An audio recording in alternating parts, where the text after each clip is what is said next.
नमस्कार, मैं संजय सनम यूट्यूब के सभी व्यूवर्स का हृदय से अभिवादन। कल श्री डूंगरगढ़ के उस वीडियो पर समाज और तेरापन समाज और जैन धर्म समाज से जुड़े जो हमारे व्यूवर्स हैं उनका जो समर्थन मिला, जिस रूप से उन्होंने देखा, मैं संजय सनम उनका हृदय से आभार ज्ञापित करता हूं। व्यूवर्स, आज हम संबोधि चलते हैं। ये बात मैं इसलिए कह रहा हूं क्योंकि कल मुनि श्री भूपेंद्र कुमार जी ने कहा था कि आज मैं श्री डूंगरगढ़ हूं और कल मैं संबोधि, नागेश्वर, पार्श्वनाथ, शुभ राज तीर्थ जो कि जिला राजसमंद में है, वहां पर उनकी उपस्थिति हो जाएगी। तो अब हमने सोचा कि हम संबोधि में जो वहां के संचालन करते हैं, जो वहां की व्यवस्था करते हैं, हम उनसे भी बात करें। और ये हमसे जुड़े हुए हैं, हमारे व्यूवर्स हैं, बहुत हमारे अच्छे स्नेही मित्र हैं, हैदराबाद से हैं विजय कुमार बोथरा जी, जो इस वक्त संबोधि में उपस्थित हैं। और संबोधि जो ट्रस्ट है नागेश्वर पार्श्वनाथ भगवान जी का, तीर्थंकर जी का, उसके ये मैनेजिंग ट्रस्टी हैं। तो विजय कुमार बोथरा जी हमारे साथ फोन लाइन पर, तो चलिए करते हैं उनसे कुछ सवाल जवाब। बोथरा जी। हाँ जी, संजय सनम जी, नमस्कार। जय जिनेंद्र। जय जिनेंद्र। बोथरा जी, अब आप ये बताइए कि आज आप स्वागत के लिए तैयार हैं मुनि श्री जी का? बिल्कुल तैयार है। आज शाम तक, लगभग शाम तक मुनि श्री भूपेंद्र कुमार जी यहाँ पधारेंगे जी, और मैं यही उपस्थित हूँ। हाँ, अच्छा, आप ये बताइए कि ये जो कार्यक्रम है, कोई भी घटनाक्रम होता है, कोई भी निर्णय होता है, एकाएक नहीं होता। हालांकि मुनिश्री जी ने भी 7 साल की चर्चा की है, तो इन 7 सालों में पहले आपसे उनकी बातचीत चलती रही। आपसे मतलब आपके जो यहाँ के जितने भी व्यवस्थापक हैं, जितने भी ट्रस्टी हैं, उनके माध्यम से आपकी बातचीत चलती रही? नहीं, हमारी बातचीत क्या है, संत श्री शुभकर्ण जी जब वर्तमान थे ना, तो उसी वक्त उनकी चर्चा हुई थी और वो चर्चा के अंदर में, भविष्य के अंदर में मेरी यह साधना करने की भावना है। तो उनके साथ वो चर्चा थी और संत श्री का भी मुझे मार्गदर्शन था कि जब भूपेंद्र मुनि यहाँ पधारे तो उनको यहाँ साधना करने के लिए अपने को ये स्थान उपलब्ध कराना है, और उनकी आज्ञा के अनुसार मैंने ये काम किया है। संत श्री देवलोक हो गए और इस बीच में ये हमारा संवाद संत श्री के समय ही हुआ था। उसके बाद मेरा इस विषय पर कोई संवाद नहीं हुआ भूपेंद्र मुनि से। तो ऐसे दर्शन 1-2 बार मैंने किए थे, लेकिन इस विषय में मेरी कोई चर्चा नहीं हुई।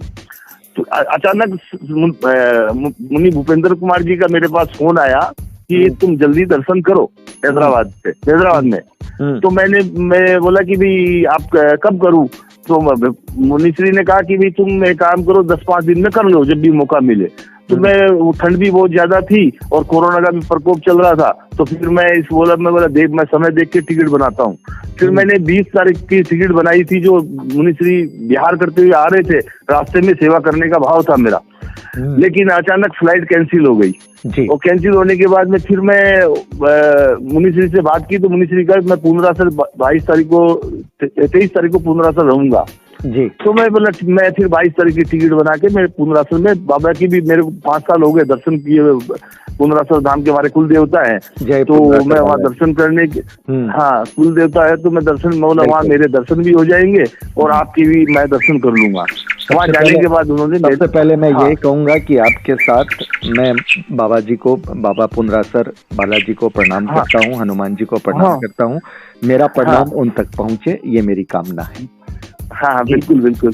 तो उसके बाद मैंने वहाँ दर्शन किए। दर्शन करने के बाद मुनिश्री ने कहा कि मेरा वहाँ पर साधना करने का भाव है, तुम्हारा क्या विचार है? मैं, स्वागत है आपका, साधना करने के लिए, भक्ति करने के लिए स्थान बना है। तो इसमें आप जैसे संत पधारे तो ये हमारे सौभाग्य की बात है।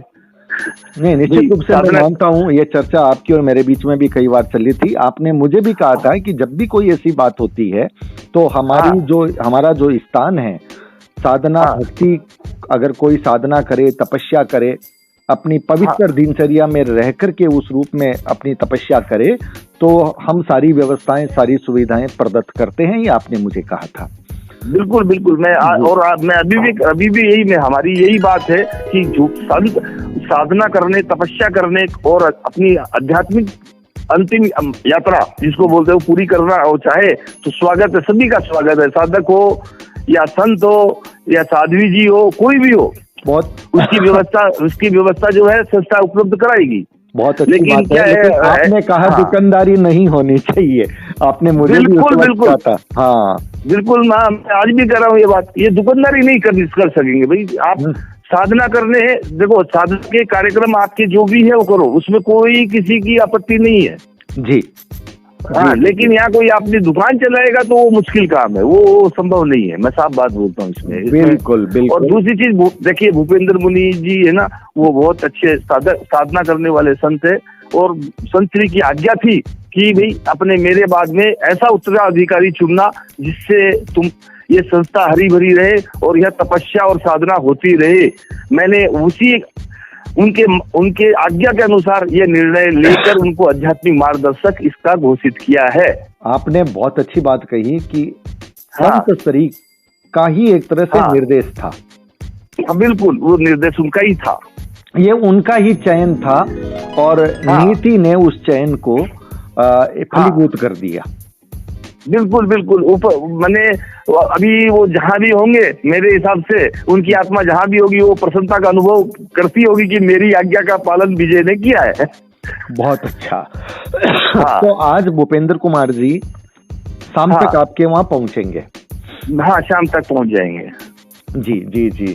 तो सबसे बड़ी बात है कि आपका ये जो भगवान का मंदिर भी है, तीर्थंकर भगवान का मंदिर भी है, और उपवन भी है संबोधि का सामने, बहुत खुला, बहुत पवित्र। और यहाँ एक 300 गायों की गौशाला भी हम बनाने जा रहे हैं। वाह, बहुत अच्छा, बहुत अच्छा। संत शुभ, जिसका नाम दिया गया है संत शुभकरण गौशाला सेवा समिति जी। अभी 20-25 गायों की तो हमने व्यवस्था कर दी यहाँ पर। अभी जो है 300 गायों की जो है कंस्ट्रक्शन चालू करने वाले हैं। तो लगभग अब ये कार्य मुझे लगता है कि मुनि भूपेंद्र कुमार जी के हाथ से ही होगा। बहुत शानदार, आपने गायों की सेवा का जो बेड़ा उठाया है, मैं हृदय से नमन करता हूँ जी। हाँ, और 30 अभी जैसे 30 तारीख को संत श्री की 10वीं पुण्यतिथि है। ये 10वीं पुण्यतिथि भी उनकी सानिध्य में ही मनाई जाएगी। बहुत अच्छा, बहुत अच्छा। बहुत बहुत हमारी शुभकामनाएं। और आपने एक बात बहुत स्पष्ट कही है, बार बार कही है, मुझे भी व्यक्ति से आपने कही है, सार्वजनिक भी कही है कि साधना के लिए कोई साधक भी आ सकता है, संत और साधु भी आ सकते हैं, कोई संप्रदाय की बात नहीं है, सभी संप्रदाय खुले हैं, लेकिन यहाँ के स्थान की पवित्रता रहनी चाहिए, साधना की मर्यादा, गहराई और ऊंचाई रहनी चाहिए। आपने बहुत स्पष्ट शब्दों में कहा है कि दुकानदारी, जैसा कि आजकल आडंबर पाखंड चलता है, लोग आते हैं, आकर के अपनी दुकानदारी, अपना ब्रांड बनाने लग जाते हैं, वो यहाँ पर स्वीकार्य नहीं होगा। और सबसे बड़ी बात आई है कि मुनि श्री भूपेंद्र कुमार जी का चयन संत श्री शुभकरण जी स्वामी जी ने खुद कर लिया था। तो बिल्कुल ये एक तरह से उनका उत्तराधिकारी आया है। एक बात मैं आपको और कहना चाहता हूँ इस विषय में। संत श्री की जो भावना थी वो थी सर्वधर्म जी, और दूसरी चीज थी संत श्री किसी को भी कोई अनुदान दे उसके लिए प्रेरित नहीं करते थे, स्वेच्छा से देवे, जिसको देना है देवे, न देना है न देवे। और आज हम जो ये संस्थान बना रहे हैं, जिसकी स्वेच्छा है वो देवे, उसकी इच्छा न है न देवे। अगर उनको अच्छा लगे कि यहाँ मेरे पैसे का उपयोग मैंने सत्य कार्य में हो रहा है, वो अवश्य देवे, नहीं तो न देवे, कोई दिक्कत नहीं है उसमें। तो हम अपनी तरफ से जो सेवा देने का काम कर रहे हैं, हम सर्वधर्म के लिए, हमारे लिए स्थान खुला है, साधना के लिए खुला है और तपस्या के लिए खुला है सब। बिल्कुल बिल्कुल बिल्कुल। आपका ये जो ट्रस्ट है और ट्रस्ट के जितने भी लोग हैं, उनकी भावना बहुत खुली है और संत श्री का जो संविधान था, सर्वधर्म सद्भाव, दुकानदारी नहीं, आडंबर नहीं, पाखंड नहीं, बिल्कुल। और जिस तरह से संत प्रेरणा देते आए हैं कि वही धर्म की प्रेरणा कम देते हैं, अर्थ विसर्जन की प्रेरणा आजकल ज्यादा देते हैं। तो वहां अर्थ विसर्जन की प्रेरणा नहीं है, वहां पर स्वांत सुखाय है। आपका मन करे कि यहाँ पर शुद्ध पवित्र कार्य हो रहे हैं, समाज की सेवाओं के लिए हो रहे हैं, रुपए का कहीं दुरुपयोग नहीं हो रहा, आडंबर और पाखंड नहीं हो रहा, तो आप अपना रुपया अर्थ उसका भी पुण्य कमाए, सही जगह देकर पुण्य कमाए। बिल्कुल आपने बहुत सही बात कही कि आप गायों की सेवा भी कर रहे हैं। अब मुझे एक बात बताइए, ये गाय जो है दूध देने वाली स्वस्थ गाय हैं या कई बार बीमार गायें जो रास्ते में पड़ी रहती है, उनको भी आपके यहाँ लाया जा सकता है? अभी हम जो एक बार इसको क्या है, इसको स्ट्रीमलाइन कर रहे हैं, जिसके बाद में आगे का जो प्रारूप होगा हम उस रूप में भी जाएंगे जी।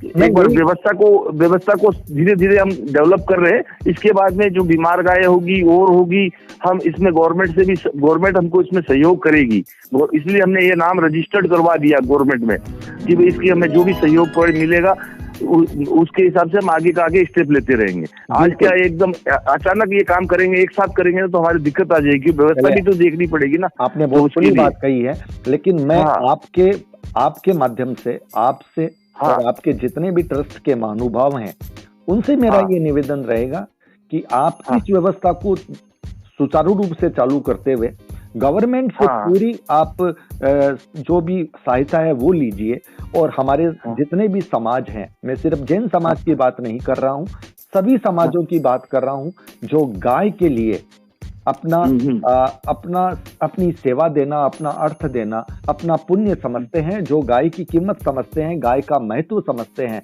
उन सबसे मेरा अनुरोध है कि वो आपके संस्थान में आपको शक्ति दे, ताकि आप बीमार गायों को, लाचार गायों को, और कुछ लोग अर्थ की वजह से गायों को कटने के लिए छोड़ देते हैं, उन गायों को आप बचाइए। ये मेरा विनम्र निवेदन है। आपकी संस्था के माध्यम से ये कार्य हो, तब हमें भी बहुत आनंद आएगा कि कोई संस्था ये काम भी कर रहा है, और उसमें हमारा जितना भी सहयोग होगा, हमारी आवाज लोगों तक पहुंचाने में हम आपकी भरपूर जो है सेवा का इसका विस्तार करेंगे। तो विजय बोत्रा जी, इसका आपकी बातों का पूरा अमल किया जाएगा, और आगे भविष्य में हम उसी रूप में जाएंगे, सेवा की दृष्टि से ही जाएंगे हम। हमारा लक्ष्य वही है, अर्थ कमाना हमारा लक्ष्य नहीं था और नहीं है।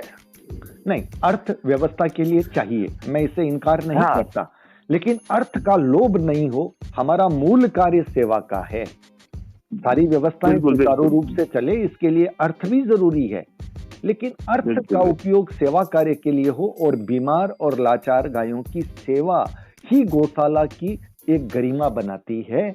ये निवेदन है, आपने स्वीकार किया, बहुत बहुत आभार है। और अब आप कोई अपना मैसेज समाज के लिए, धर्म के लिए, अन्य समाजों के लिए अगर आप कोई अपील करना चाहते हैं, अगर आप अपने मन की कोई बात अपने संस्थान की तरफ से कहना चाहते हैं, तो बिल्कुल कहिए, स्वागत है। मैं समाज के सभी लोगों से अपील करना चाहूंगा कि इस संस्था को एक बार आके देखे, और उसके बाद में उनका मन अगर करे तो इसमें इसके साथ जुड़े, और उसके साथ में इसका भविष्य में इसका जो है बड़ा एक अच्छा रूप बनाने का हमारा प्रयास है, और उसमें वो इस पुण्य के काम में भागीदार बने, बहुत अच्छा भागीदार बने। बिल्कुल बिल्कुल। तो विजय बोत्रा जी, हमारी बहुत बहुत शुभकामनाएं। हमें आपकी सबसे अच्छी बात ये लगी कि संबोधि सेवा का केंद्र है, साधना का केंद्र है, ध्यान, तपस्या और साधना की गरिमा की ऊंचाई और मर्यादा का केंद्र है, ये दुकानदारी का केंद्र नहीं है। ये सबसे बड़ी टैगलाइन है, और ये टैगलाइन बहुत बड़ा मैसेज दे रही है, और ये बहुत बड़ा विश्वास दे रही है, क्योंकि अतीत में एक दो घटनाएं ऐसी हुई थी, मैं उसका जिक्र खुला नहीं करूंगा, लेकिन व्यक्तिगत रूप से आपने मुझे बताया कि इस तरह की घटनाएं हुई थी, हमने इसे स्वीकार नहीं किया, और हमने उनको ये कह दिया कि आप जा सकते हैं। तो ये कहने की भी हिम्मत होनी चाहिए, और हम बिल्कुल मुनि श्री भूपेंद्र कुमार जी जो कि साधना की नई डगर पर जा रहे हैं, कोई बात नहीं। अगर उनको लगता है कि अब वो साधना की ऊंचाई को प्राप्त कर सकते हैं, हमने कल भी शुभकामनाएं दी, हम आज भी शुभकामनाएं दे रहे हैं और ये कामना करते हैं कि मन तन संपूर्ण रूप से साधना का हो, आराधना का हो। और बिल्कुल हमारी भी सेवा की भावना है, फुल सेवा की भावना है। जिस संस्थान में जा रहे हैं वो पार्श्वनाथ जी भगवान का, तीर्थंकर का की एक जगह है, उसकी मर्यादा और उसकी गरिमा को शिखरों तक पहुंचाएं, तभी हम समझेंगे कि साधना की नई डगर, आपने जो निर्णय लिया वो निर्णय आपका सही था, अन्यथा फिर सवाल हो सकते हैं। तो बोथरा जी, आप हमारे साथ जुड़े, बहुत बहुत आभार, नमस्कार, हमारी शुभकामनाएं। नमस्कार आपके साथ। आपको भी बहुत बहुत धन्यवाद, साधुवाद हमारे लिए, आपने समय निकाला। जी जी जी, नहीं मेरा तो ये काम है, मैं तो बिल्कुल जब पता चल जाता है मैं कोशिश करता हूँ। और व्यूवर्स ये थे श्री विजय कुमार जी बोथरा हैदराबाद से, जो कि संबोधि से बिल्कुल मुनि श्री शुभकरण जी का बहुत बड़ा इन्होंने सानिध्य मिला है, सेवा की है, उनका स्नेह मिला है और उनके निर्देश के अनुरूप ही मुनि भूपेंद्र कुमार जी, आप कह सकते हैं कि मुनि श्री शुभकरण जी संत श्री के उत्तराधिकारी के रूप में यहाँ पर अपना स्थान ग्रहण कर रहे हैं और उत्तराधिकारी अपने गुरु की मर्यादा और गरिमा के अनुरूप कार्य करेंगे, ये हम कामना कर सकते हैं। बहुत बहुत आभार, नमस्कार, धन्यवाद।